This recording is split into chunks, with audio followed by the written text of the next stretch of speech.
আজ নিজের সাথে একটু বেশি কথা বললাম। কাউকে শোনানোর জন্য না, শুধু বুঝে নেওয়ার জন্য। অনেকদিন ধরে মনে হচ্ছিল আমি যেন নিজেকে ঠিকমতো শুনছি না। আজ নিজেকে জিজ্ঞেস করলাম, তুই ঠিক কি চাস? উত্তর এলো না কিছুক্ষণ।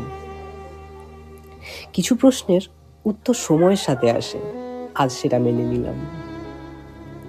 আমি লক্ষ্য করেছি আমি অনেক কিছুই পারি, কিন্তু সবকিছু একসাথে না। এই না পারাটাকে আগে দুর্বলতা ভাবতাম। আজ মনে হলো হয়তো এটাই সীমা জানা। আজ নিজেকে বলেছি, সব জায়গায় জেতার দরকার নেই। কিছু জায়গা শুধু টিকে থাকলেই চলে। এই কথাটা বলার পর ভেতরটা একটু হালকা লাগলো। রাতে আয়নার সামনে দাঁড়িয়ে আজ আর নিজের মুখটা বিচার করিনি। ভালো না খারাপ এই হিসাবটা আজ বাদই দিলাম।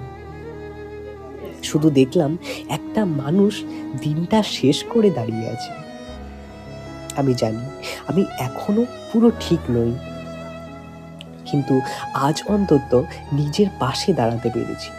সেটুকুই আজকের অর্জন।